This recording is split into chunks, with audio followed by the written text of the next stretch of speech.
আল্লাহ রাব্বুল আলামিন বলেন, قل لو كان البحر مدادا لكلمات ربي لنفد البحر قبل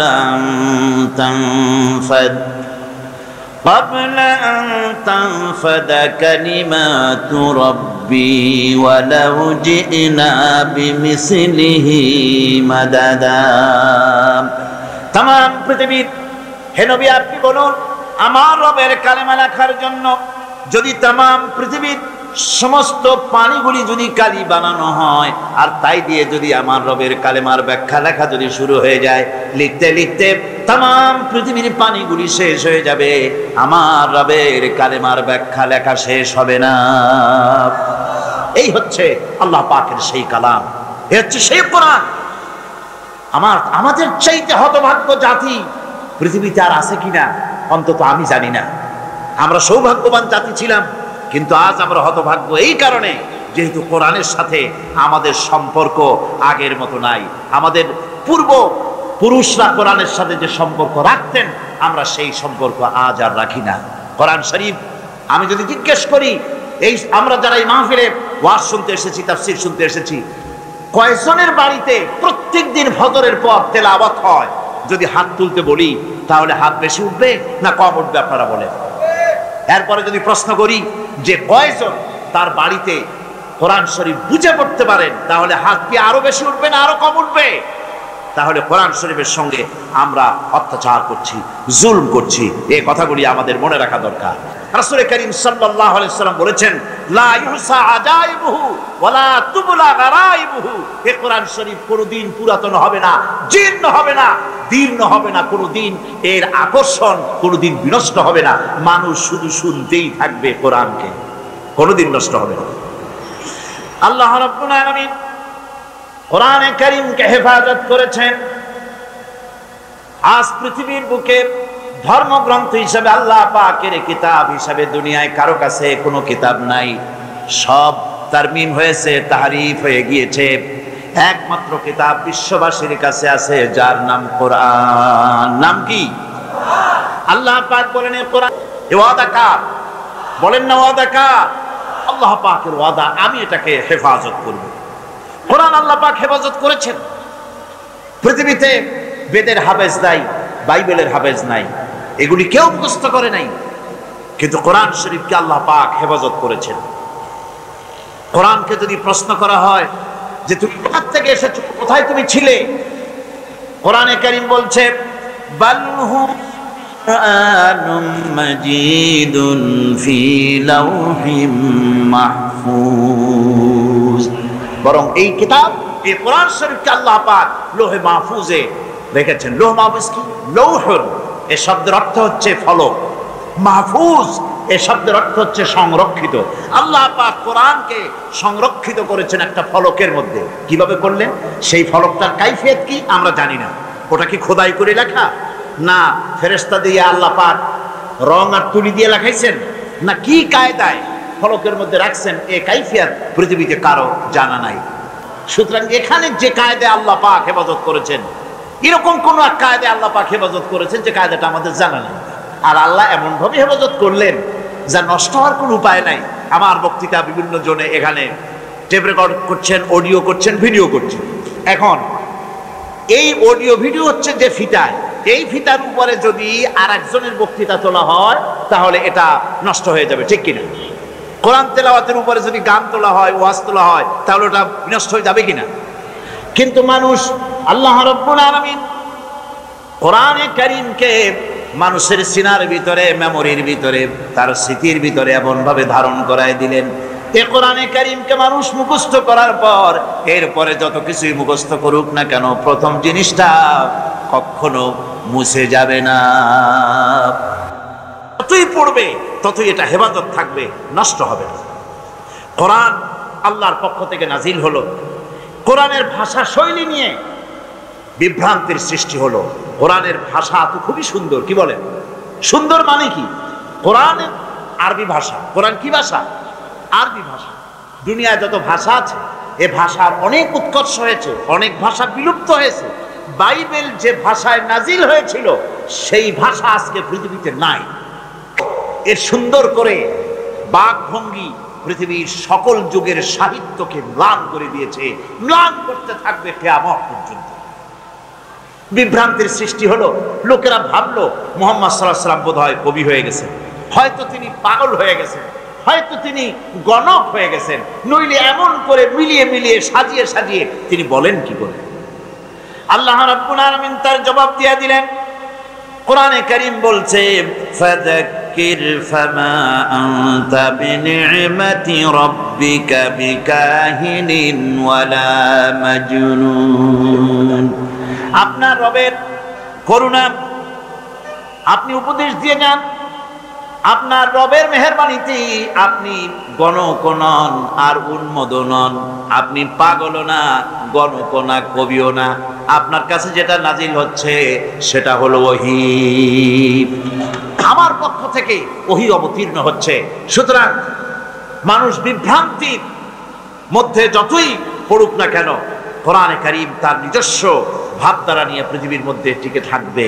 আল্লাহ রাব্বুল আলামিন এর শুরুতেই তিনি ঘোষণা করেছেন, আলিফ লাম মিম যালিকাল কিতাবু লা রাইবা ফীহি। আলিফ লাম মিম, এ হচ্ছে সেই মহাগ্রন্থ যার ভিতরে সন্দেহের লেশ মাত্র নাই। সুবহানাল্লাহ বিহামদিহি।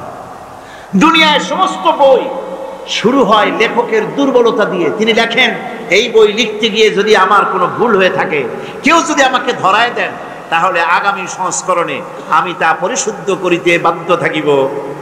এরকম বলে কিনা? কিন্তু এই কিতাবের কাইফিয়াত ভিন্ন রকম, এই কিতাবের কায়দা ভিন্ন রকম। কোরআন নাজিল যিনি করলেন তার প্রশংসা দিয়ে কোরআন শুরু হলো, আলহামদুলিল্লাহি রাব্বিল আলামিন। সবাই পড়েন, আলহামদুলিল্লাহি রাব্বিল আলামিন। সমস্ত প্রশংসা আল্লাহ পাকের, যিনি তামাম জাহানের পালনেওয়ালা। সুতরাং এই কিতাবের ভিতরে সন্দেহের কোনো কারণ নাই।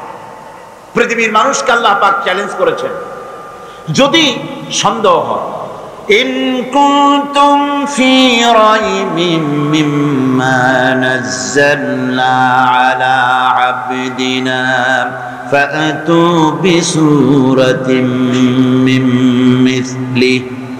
যদি সন্দেহ হয় আমার বান্দার উপরে যে কিতাব আমি অবতীর্ণ করেছি, যদি সন্দেহ হয় যেটা আমার বান্দার বানানো, তাহলে কোরআনের মতো করে সূরা বানায় আনো।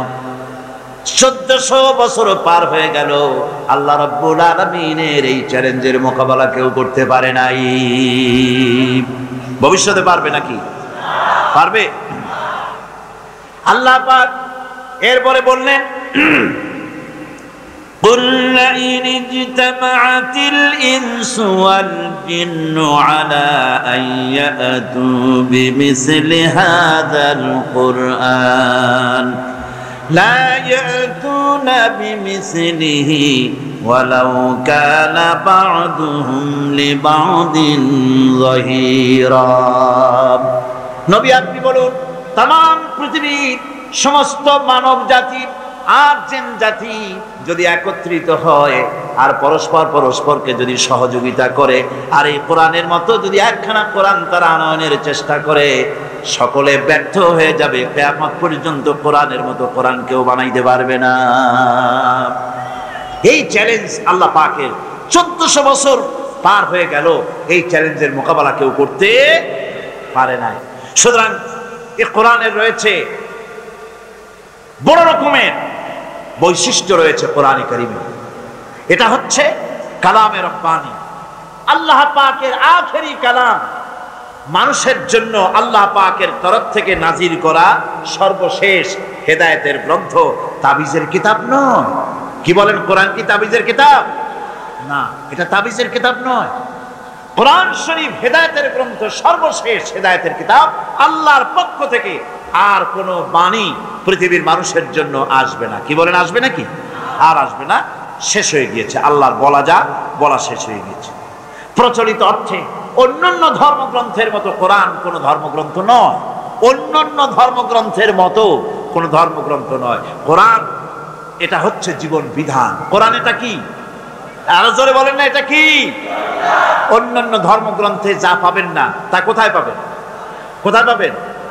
এ কোরআনে কারিমে সব পাওয়া যাবে। আপনার অর্থনীতি পাওয়া যাবে, রাজনীতি পাওয়া যাবে না যাবে না, সমাজনীতি পাওয়া যাবে, পারিবারিক নীতি পাওয়া যাবে, জুডিশিয়াল ল পাওয়া যাবে, ফৌজদারি দণ্ডবিধি পাওয়া যাবে, এর মধ্যে স্বরাষ্ট্রনীতি পাওয়া যাবে, পররাষ্ট্রনীতি পাওয়া যাবে, যুদ্ধ কার সাথে করবেন, কার সাথে করবেন না, কার সাথে চুক্তি করবেন, কার সাথে করবেন না, সবগুলি রব্বুল আলামিন কোরআনে কারিমের মধ্যে বলে দিয়েছেন। সব কোথায় আছে? কোরআন আছে। নাদান কোরআন পড়ে না, কোরআন বোঝে না, যার জন্য কোরআনকে এড়িয়ে চলার প্রবণতা সৃষ্টি হয়েছে। শান্তি হবে না। শান্তির জন্য যত প্রচেষ্টা করুক পৃথিবীর মানুষ, বিশ্বাস করুন শান্তি হবে না, হবে না, হবে না।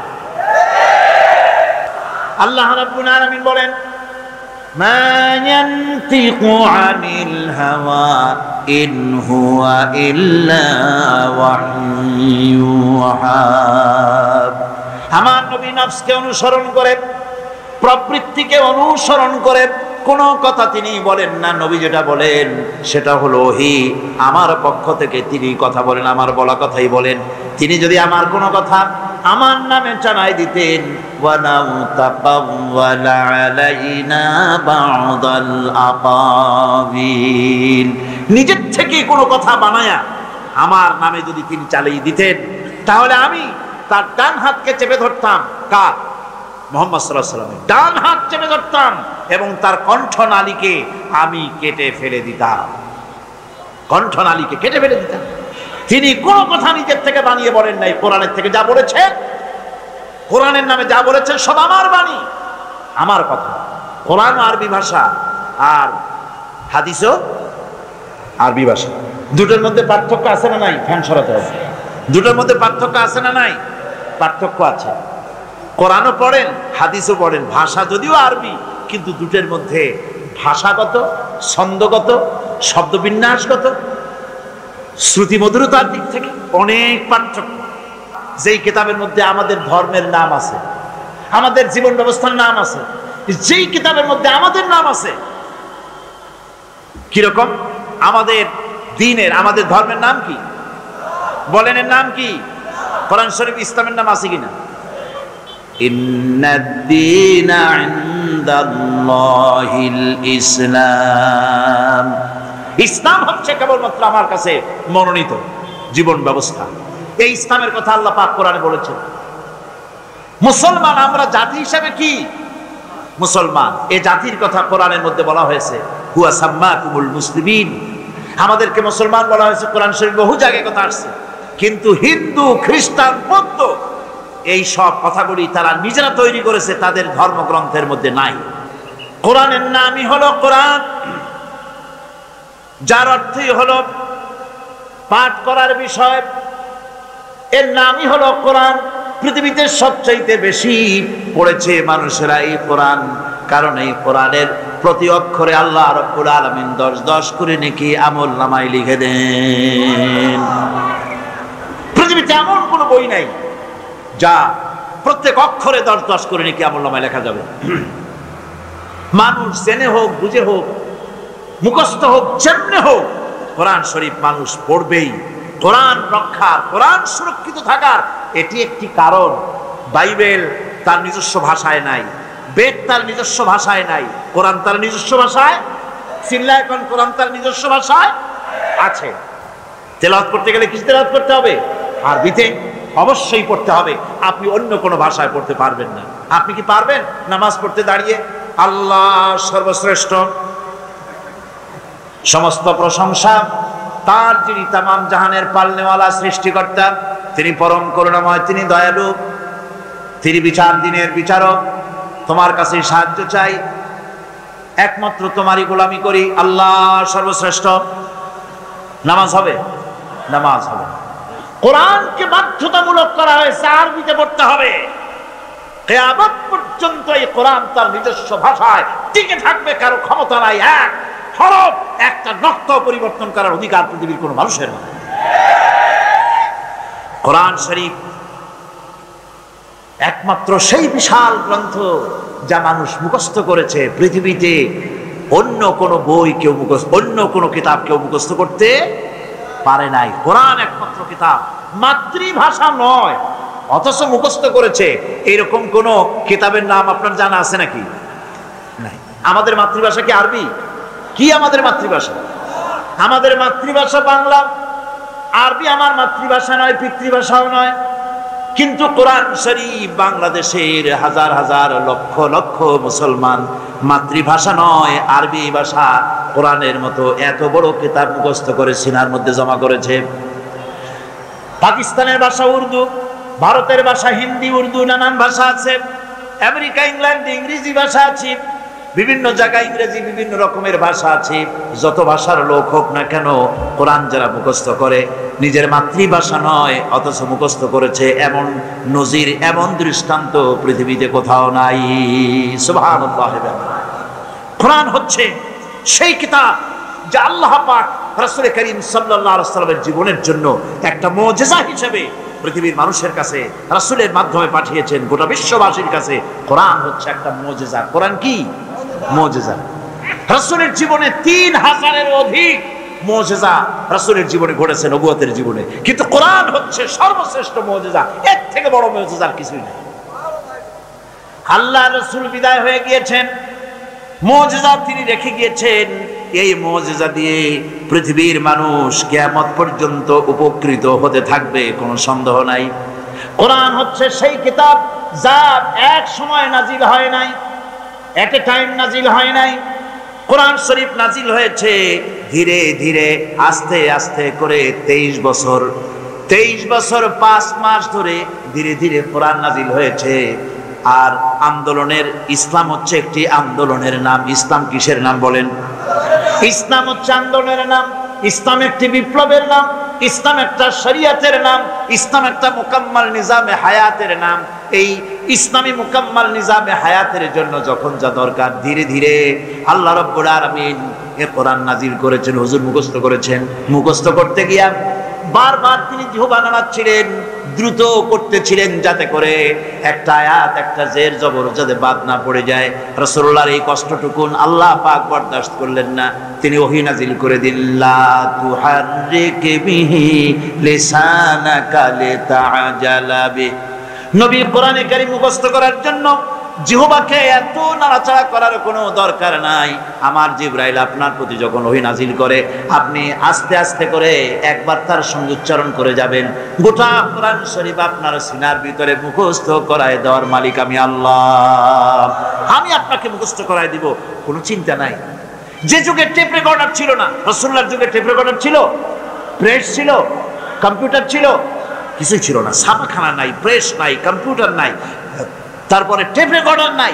সেই যুগের নাজিল করা কোরআন আজ পর্যন্ত আল্লাহ পাক হেফাজত করে রেখেছেন। কারণ এটা বিশেষ কোনো যুগের জন্য আসে নাই, বিশেষ কোনো জাতির জন্য আসে নাই, এসেছে পৃথিবীর সমস্ত মানুষের জন্য। এতে রয়েছে মানব জীবনের সকল জটিল সমস্যার সন্তোষজনক সমাধান রয়েছে কোরআনের ভিতরে। ওয়া কুল্লা শাইইন ফাসসালনাহু তাফসীলা। আমি প্রত্যেকটি বিষয়কে আমি বিস্তারিতভাবে কোরআনের ভিতরে বর্ণনা করে দিয়েছি। আল্লাহ পাক এই কোরআন নাজিল হয়েছে আল্লাহ পাকের কাছে থেকে, যিনি সবচাইতে জ্ঞানী, যার কাছে কোনো জিনিস গোপনীয় নাই। কুল আনজালাহুল্লাযী ইয়ালামুস সিররা ফিস সামাওয়াতি ওয়াল আরদ। বলুন হে নবী, এই কোরআন নাজিল হয়েছে তার পক্ষ থেকে, যার কাছে আকাশের জমিনে গোপন বলে কোনো জিনিস নাই, সব যার কাছে স্পষ্ট, সেই আল্লাহ রাব্বুল আলামিন এই কোরআন নাজিল করেছেন। সুতরাং এই কোরআন আল্লাহর পক্ষ থেকে এসেছে গোটা পৃথিবীর মানুষের জন্য।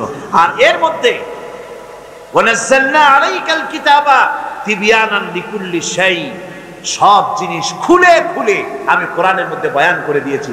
মানুষের জীবনের জন্য দরকার অথচ কোরআনে লেখা হয় নাই এমন কোনো বিষয় নাই, সব জিনিসকে কোরআনের মধ্যে খুলে খুলে আমি বলে দিয়েছি। আল্লাহ রাব্বুল আলামিন বলেন, আফালা ইয়াতাদাব্বারুনাল কুরআন ওয়ালাউ কানা মিন ইনদি গায়রিল্লাহি লাওয়াজাদু ফীহি ইখতিলাফান কাসীরা। তবে কি তারা কোরআন সম্পর্কে গবেষণা করে না, চিন্তা করে না, চিন্তা ভাবনা করে না? কোরআন যদি আল্লাহ ব্যতীত অন্য কারো কাছ থেকে নাজিল হতো, তাহলে এই কোরআন অন্য কারো কাছ থেকে নাজিল হলে পরে এর মধ্যে দারুণ ভাবে মতভেদ এবং অসঙ্গতি তোমরা পেতে। এর মধ্যে কোনো অসঙ্গতি নাই। কোরআন শরীফ আল্লাহ পাকের কাছ থেকে এসেছে, এতে কোনো সন্দেহ নাই। এবং সকল প্রকার মানব জীবনের সব সমস্যার সমাধান কোথায় আছে? জোরে বলেন না, কোথায় আছে? এই কোরআনের ভিতরে সকল সমস্যার সমাধান আছে। কোরআনের সম্মান যদি আমরা করি, আল্লাহ আমাদের সম্মান করবেন। সুবহানাল্লাহ। আমরা তো মনে করি মন্ত্রী হইতে পারলে মর্যাদা বাড়ে, এমপি হইতে পারলে মর্যাদা বাড়ে, প্রেসিডেন্ট হইতে পারলে মর্যাদা বাড়ে, মিল কলকারখানার মালিক হতে পারলে মর্যাদা বাড়ে। না, আল্লাহর নবী বলেছেন খায়রুকুম মান তাআল্লামাল কুরআন ওয়া আল্লামাহু, তোমাদের মধ্যে উত্তম হচ্ছে সে ব্যক্তি যিনি কোরআন নিজে শেখে আর অপরকে শেখায়, সেই হচ্ছে উত্তম ব্যক্তি। কোন সুবহানাল্লাহ। কোরআন আল্লাহ পাকের কাছ থেকে এসেছে, সম্মান দিবেন আল্লাহ কোরআনের মাধ্যমে।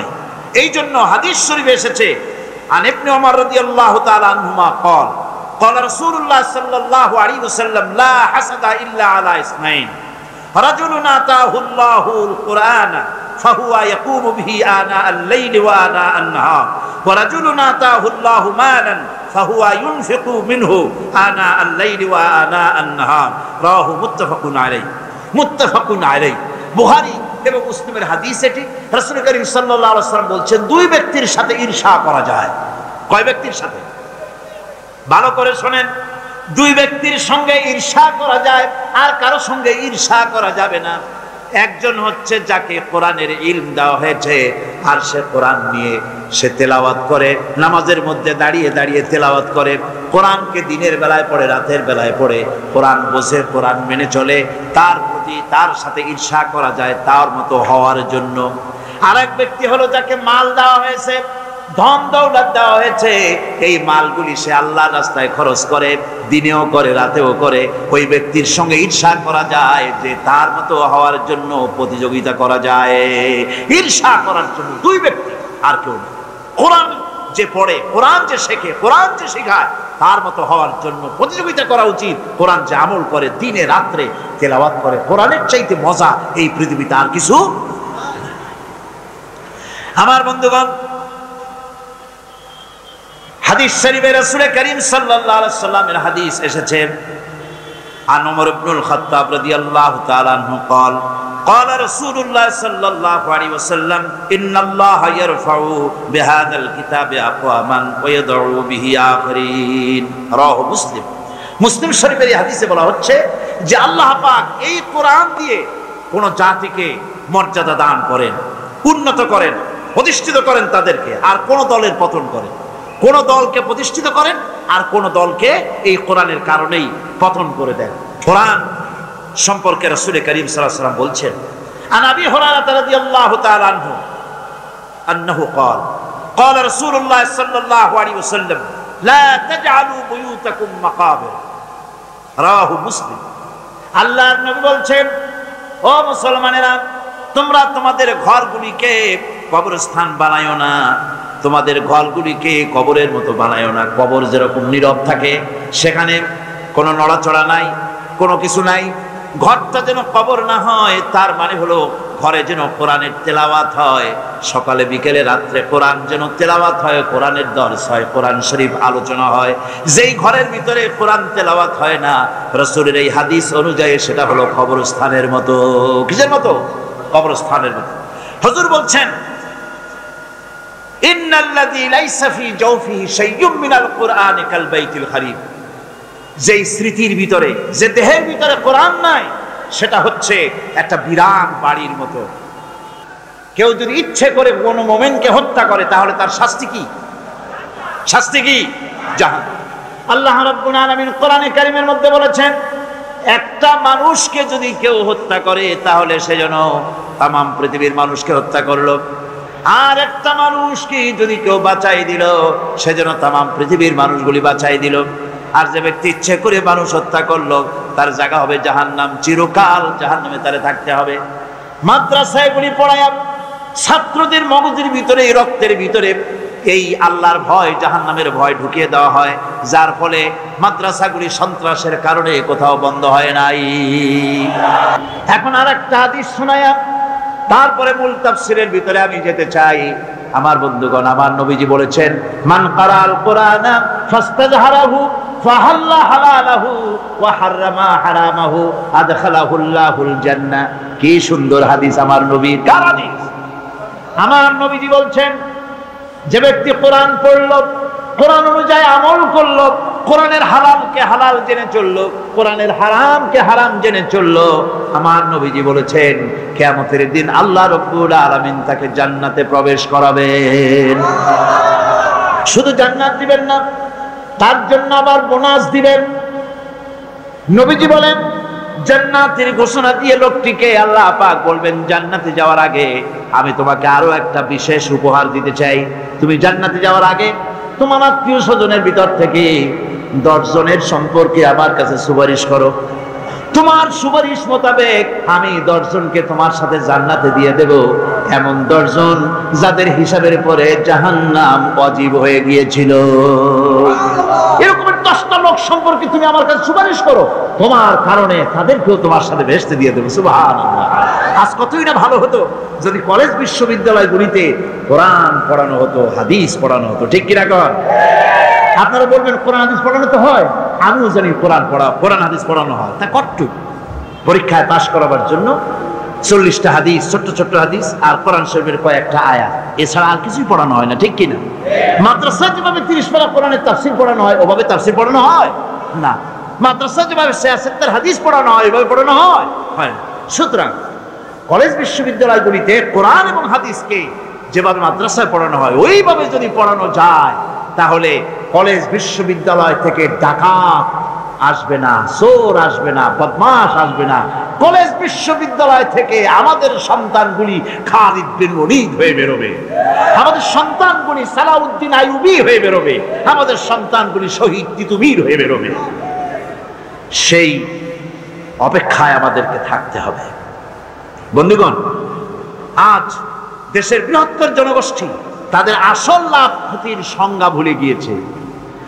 আসল লাভ ক্ষতির সংজ্ঞা ভুলে গিয়ে লাভের আশায় আমরা চলছি ক্ষতির পেছনে। ঠিক কিনা? আলেয়ার পেছনে আমরা চলছি, মরিচিকার পেছনে। প্রকৃতপক্ষে মানুষের লাভ কোথায়, সফলতা কোথায়, আর ব্যর্থতার ক্ষতি কোথায়, সে কথা কোরআন ছাড়া কেউ বলে দিতে পারে না। আজ দেশের এই ক্রান্তিকালে বর্তমান বাংলাদেশ ইতিহাসের এক ক্রান্তিকালের উপর দিয়ে অতিক্রম করছে। প্রতি মুহূর্তে আমরা এক একটা দুঃসময়ের দিকে এগিয়ে যাচ্ছি। আমরা নিরুদ্দেশের উদ্দেশ্যে যাত্রা করেছি।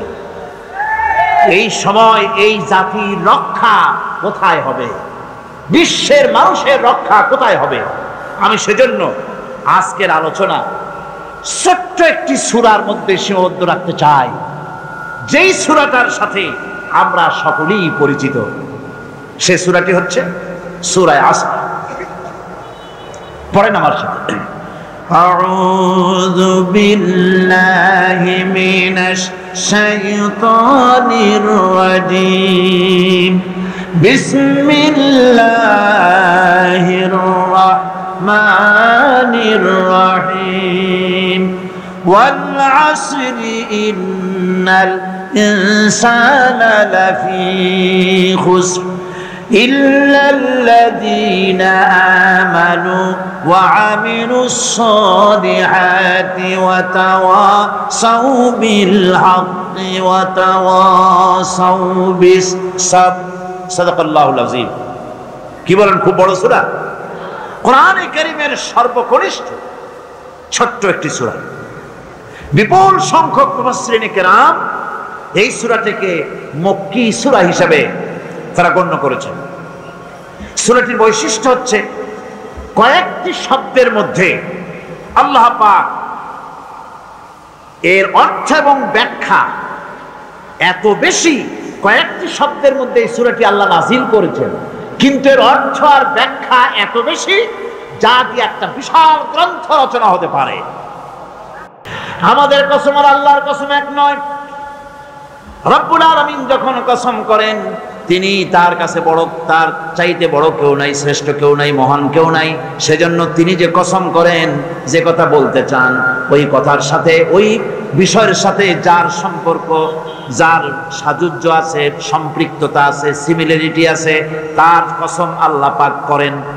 যেহেতু এখানে আল্লাহ রাব্বুল আলামিন মানুষের সফলতা, ব্যর্থতা, মানুষের লাভ আর ক্ষতির কথা বলবেন, সেজন্য আল্লাহ পাক মানুষের জীবনের সাথে, মানুষের সম্পর্ক রয়েছে তার জীবনের, মানুষের সাথে সম্পর্ক রয়েছে সময়ের, মানুষের সঙ্গে সম্পর্ক রয়েছে ইতিহাসের। তাই রব্বুল আলামিন বলেন, ওয়াল আসরি ইন্নাল ইনসানা লাফি খুসর। আমি কসম করি সময়ের, আমি কসম করি ইতিহাসের, আমি কসম করি জীবনের, আমি কসম করি সময়ের। যেহেতু এই জীবন আছে বলে আমরা আছি, জীবন না থাকলে আমরা বাঁচি না। ইতিহাসের কসম আল্লাহ করেন, কারণ হলো ইতিহাস মহাকালের সাক্ষী। এই মহাকালের দুষ্কৃতিকারা, তাদের দুষ্কৃতি যারা, তাদের দুষ্কৃত কর্ম, যা তারা যে খারাপ কাজ করেছে, সেই খারাপ কাজের ইতিহাস ধারণ করেছে। যারা সুকৃতি করেছে, তাদের সুকর্মগুলি ইতিহাস ধারণ করেছে। এই ইতিহাস হচ্ছে নীরব সাক্ষী। আল্লাহ বলেন, আমি ওই ইতিহাসের সাক্ষী, আমি জীবনের সাক্ষী, আমি সময়ের সাক্ষী। যেহেতু সময় কারো জন্য বসে থাকে না। সময়ের ব্যাপারে হযরত ইবনে কাইয়্যিম রাহমাতুল্লাহ আলাইহি তিনি বলেছেন, মা মাদা ফিদ দুনিয়া আহলামুন ওয়া মা বাকিয়া মিনহা আমানি। মা মাদা ফিদ দুনিয়া আহলাম, আমি আমার জীবনের যে অংশ ফেলে এসেছি এটা আমার স্বপ্ন। ওয়া মা বাকিয়া মিনহা আমানি, আর যেটা আমার সামনে জীবন বাকি আছে ওটা হচ্ছে আমার আকাঙ্ক্ষা। ওয়াল ওয়াক্তু বাইনাহুমা দায়ুন, আর এর মাঝখান থেকে সময় চলে যাচ্ছে। সময় আমার জন্য বসে নেই, সময় চলে যাচ্ছে। জন্মের পর থেকে আমার জন্য রিজার্ভ আছে যতটুকু, 50 বছর বাঁচবো, 60 বছর বাঁচবো, যতটুকু হায়াত আমার জন্য নির্ধারিত করা আছে, নির্ধারণ করা আছে, প্রতিদিন একদিন করে কমে যেতেছে। এজন্য আমি বলি, আমার বাড়িতে যে ঘড়িটা আছে, এই ঘড়িটা বেলা 1টার সময় ঢং করে একটা আওয়াজ দেয়, শ্রোতাকে শুনিয়ে দেয়, বাড়িওয়ালা তোমার জীবনের মূল্যবান হায়াত থেকে 1 ঘন্টা কমাইয়া দিলাম। 2টার সময় 2টা ঘন্টা লাগায় শোনায় দিল, বান্দারে তোমার জীবনের মূল্যবান সময় থেকে 2টি ঘন্টা কমে গেল। এমনি করে দিন গেল, মাস গেল, বছর গেল, আমাদের হুঁশ হলো না। সময় চলে গেল তাস খেলে খেলে, সময় চলে গেল আমাদের খেলাধুলা করে, শয়তানি বদমাশি করে। সময় কতটুকু পেলাম? কিয়ামতের দিন, বিচারের দিনটা যেটা হবে, আল্লাহ রাব্বুল আলামিন বলেন বিচারের দিনটাই লম্বা হবে 50 আলফা সানা মিম্মা তাউদ্দুন। বিচারের দিনটা লম্বা হবে কত বছর? 50,000 বছর। কত বছর? দুনিয়ায় যেভাবে তুমি হিসাব করো, দুনিয়ার গণনা অনুযায়ী হাসরের বিচারের দিনটা হবে 50,000 বছরের মতো লম্বা। এক কিতাবে দেখেছি, তিনি লিখেছেন হিসাব করে, কিয়ামতের ওই দিনটার হিসাবে 50,000 বছর একটা দিন লম্বা। ওই হিসাবে পৃথিবীতে যারা 60 বছর বাঁচলো, সেজন্য আখিরাতে 2 মিনিট দুনিয়ায় বাঁচলো। চিন্তা করেছো? মাত্র 2 মিনিট। 60 বছর যারা হায়াত পেল, 2 মিনিট বাঁচলো। এই 2 মিনিটের জন্য কত হাঙ্গামা! আমার বন্ধুগণ, সময় চলে যাচ্ছে স্রোতের মতো করে, কারোর জন্য সময় অপেক্ষা করতেছে না। আমাদের মৃত্যু প্রতি মুহূর্তে কাছে চলে আসতেছে। এই জন্য শায়ের বলেছেন, আগাহ আপনি মৌত সে কোই বশর নেহি, আগাহ আপনি মৌত সে কোই বশর নেহি, সামা সো বরস কে হ্যাঁ পল কি খবর নেহি। মৃত্যু সম্পর্কে আমাদের কারো জানা নাই। যে কোনো মুহূর্তে মৃত্যু আমাদের কাছে এসে যেতে পারে, মৃত্যু সম্পর্কে কিছুই জানা নাই। অথচ প্রতি মুহূর্তে আমরা মৃত্যুর দিকে এগিয়ে চলছি। মাল সামান 100 বছর কি ধরে খাবো তাও জমা করে রেখেছি, কিন্তু এক মুহূর্তের খবর নাই। মাহফিলে এসেছি, বাড়ি যেতে পারবো নিশ্চয়তা নাই। আছে? বলেন আছে? আপনি বাড়ি যাও ভালো, বসেছেন, দাঁড়াতে পারবেন, এই নিশ্চয়তা আছে? নাই। সুতরাং সুরাটের যে সময়ের উপরে কসম করে মূলত সময়ের অপরিসীম গুরুত্ব সম্পর্কে আল্লাহ পাক মানুষকে বুঝাই দিতেছেন। সময়ের দাম দাও। আমাদের সময় চলে যায় গান শুনতে শুনতে, আশ্চর্য মলম বিক্রি করা দেখতে দেখতে, তাস পাশা খেলতে খেলতে সময় চলে যায়, কেউ খেয়াল করে না। সময় বলতে অতীত কালও হতে পারে, আবার বর্তমানও হতে পারে, আর বর্তমান কাল কোনো কালই না। ইমাম রাজি রাহমাতুল্লাহ আলাইহি বলেন, বুজুর্গ ব্যক্তি চিৎকার মেরে বললেন, আল্লাহু আকবার। আমি কিন্তু এই বড় বিক্রেতার ঘোষণার মধ্য দিয়ে সূরা ওয়াল আসরের তাফসীর আমি বুঝে ফেলেছি। তার মানে হলো, বড় বিক্রেতা যেভাবে বলতেছে, সেই ব্যক্তির উপরে রহম করো যারা পুঁজি বলে যায়। আমারও তো একটা পুঁজি আছে, ওই পুঁজির নাম হায়াত। প্রতি মুহূর্তে আমার পুঁজি তো গলে যেতেছে, আমার পুঁজি তো গলে যায়, প্রতি মুহূর্তে কমে যেতেছে। আরে এই পুঁজি যে গলে গেল, ধরে রাখতে পারলাম না, এই জন্য কিছুই তো করতে পারি নাই। সূরা ওয়াল আসরের ভিতরে মানুষের আয়ুষ্কাল দেওয়া হয়েছে, বরফ গলে যাওয়ার মতো দ্রুত সে আয়ু কমে যাচ্ছে। একে যদি নষ্ট করে ফেলা হয়, ভুল কাজে ব্যয় করা হয়, সেটাই হচ্ছে মানুষের মূল ক্ষতি। মানুষের মূল ক্ষতি। ব্যবসায় ক্ষতিগ্রস্ত হয়েছে, এটা মূল ক্ষতি নয়। স্বাস্থ্য হারাইছে, মূল ক্ষতি নয়। রাজনীতিতে ব্যর্থ হয়েছে, মূল ক্ষতি নয়। জীবনে মন্ত্রিত্ব হারাইছে, মূল ক্ষতি নয়। মূল ক্ষতি প্রতি মুহূর্তে সময় নষ্ট হচ্ছে। জান্নাতীদের মনের মধ্যে একটা দুঃখই থাকবে, ভালো করে শুনুন। জান্নাতীদের মনের মধ্যে একটা দুঃখই হবে, তারা মনে মনে চিন্তা করবেন, আফসোস করবেন, আহারে যদি দুনিয়ায় বসে অমুক সময় বাসে বসেছিলাম, আজে বাজে চিন্তা করেছি, বাড়ির ড্রয়িং রুমে একা একা বসে বসে আজে বাজে চিন্তা করেছি, অমুক অমুক সময় খেলাধুলায় কাটাইছি। এই সময়গুলিতে যদি সুবহানাল্লাহ, আলহামদুলিল্লাহ, লা ইলাহা ইল্লাল্লাহ, আল্লাহু আকবার, এই তাসবিহ যদি পড়তাম, জিকির আজগার করতাম, জান্নাতের ভিতরে আরো নিয়ামত লাভ করতে পারতাম। মানুষের জীবন ক্ষতিগ্রস্ত হচ্ছে। ক্ষতি থেকে বাঁচতে পারবে 4টা গুণ যার মধ্যে আছে, বাকি সব ক্ষতিগ্রস্ত হয়ে যাবে। আমার ভাইয়েরা, এই কথাগুলি বলে আল্লাহ পাক যেন এরকম একটা দৃষ্টান্ত দিলেন। আপনি যদি পরীক্ষার হলে গিয়া দেখেন, ছাত্ররা পরীক্ষা দিতেছে, পরীক্ষার জন্য নির্ধারিত সময় কতটুকুন? 3 ঘন্টা। 3 ঘন্টা। আপনি গিয়ে দেখলেন কোন একজন পরীক্ষার্থী পরীক্ষা দিতে গিয়ে আর একদিকে তাকায় আছে, আকাশের তারা গুনতেছে, অথবা সে গল্প করতেছে, অথবা পরীক্ষা বাদ দিয়ে আজে বাজে কিছু লিখতেছে। আপনি যেমন তাকে, ওই ছেলেটাকে আনবো না, গাফেল ছেলেটাকে ঘড়ির দিকে তাকায় বলেন, এই ছেলে ওই ঘড়ির দিকে তাকাও, দেখো তোমার সময় কিন্তু চলে যেতেছে মাত্র 1 ঘন্টা, আর তুমি সময় নষ্ট করতেছো। আল্লাহ যেন স্নেহ পরবশে তাম পৃথিবীর গোলামদেরকে, বান্দাদেরকে আঙ্গুল নির্দেশনা দিয়ে বলছেন, বান্দারা প্রতি মুহূর্তে তোর জীবনের মূল্যবান সময় চলে যেতেছে, প্রতি মুহূর্তে সময় যাচ্ছে। আল ইনসান,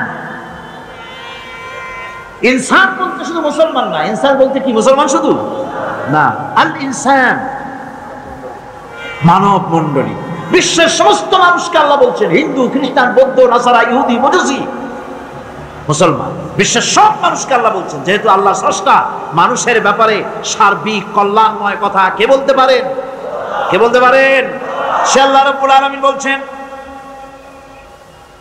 সময় চলে যাচ্ছে ও পৃথিবীর মানুষেরা। এই মানুষ বলতে আল্লাহ রাব্বুল আলামিন কোনো ব্যক্তি, কোনো গোষ্ঠী, কোনো জাতিকে বলেন নাই, বলেছেন সমগ্র মানবতাকে।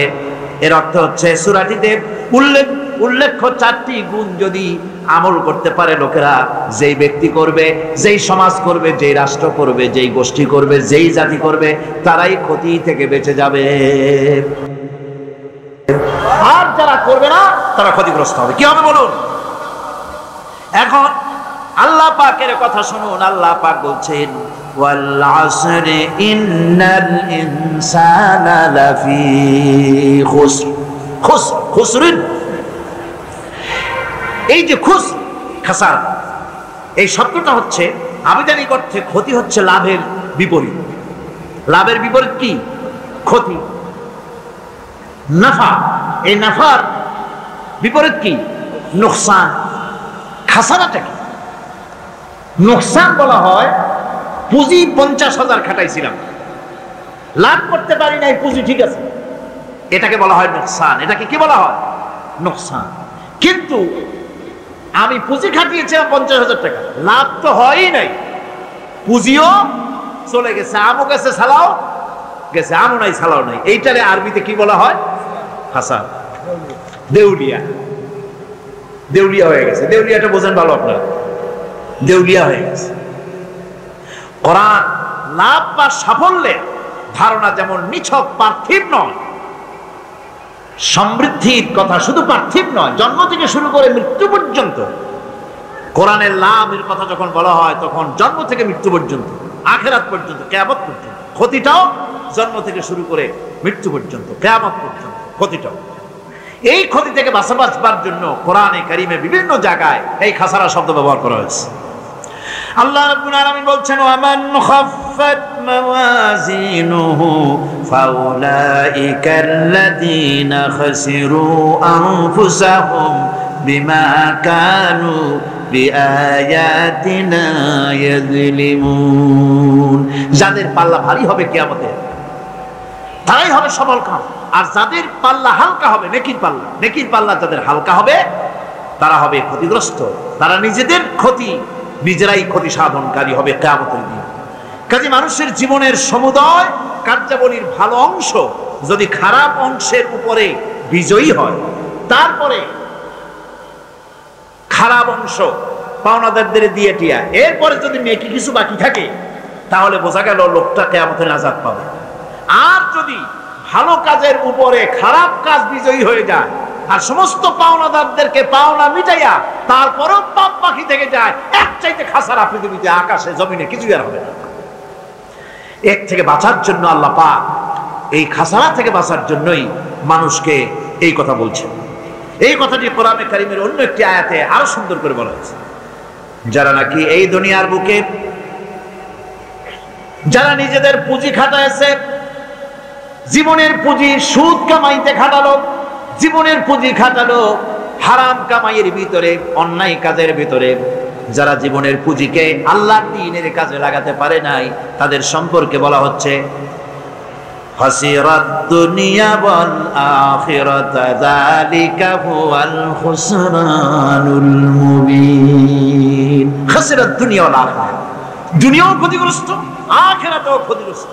এটা হচ্ছে তার জন্য সুস্পষ্ট ক্ষতি, এর থেকে বড় ক্ষতি আর কিছুই হতে পারে না।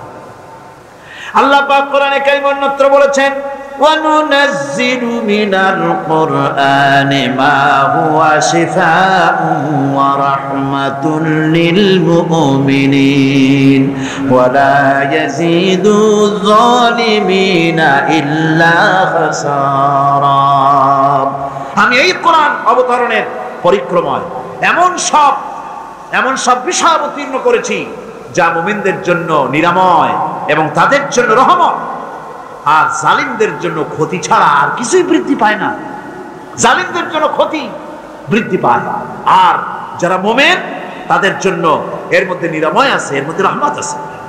অর্থাৎ যারা এই কোরআনকে যারা নিজেদের আইনের কিতাব হিসাবে গ্রহণ করেছে, কোরআনকে তাবিজের কিতাব হিসাবে নয়, ধর্মীয় কিতাব হিসাবে নয়, কোরআন সংবিধান। কোরআন কি? কোরআনকে যারা সংবিধান হিসাবে মেনে নিয়েছে, কোরআনকে যারা সংবিধান হিসাবে গ্রহণ করলো, ব্যক্তি, পরিবার, সমাজ, রাষ্ট্রে তাদের যাবতীয় মানসিক, বুদ্ধিবৃত্তিক, নৈতিক, তামাদ্দুনিক রোগের নিরাময় হবে, তারা শান্তি হবে। কিন্তু যেসব জালিম এই কোরআনকে প্রত্যাখ্যান করেছি, কোরআনকে যারা মৌলবাদীদের কিতাব বলে, কোরআনের কথা বললে মৌলবাদ বলে গাইল দেয়, তারা তাদের কপালকে পোড়াইয়া ছাই বানাইয়া দিছে, তাদের কপাল ভস্মীভূত করে দিয়েছে। আমার দেশে, এই দেশটা কি মুসলমান বেশি না অন্য জাতি বেশি? কোন? জোরে কোন?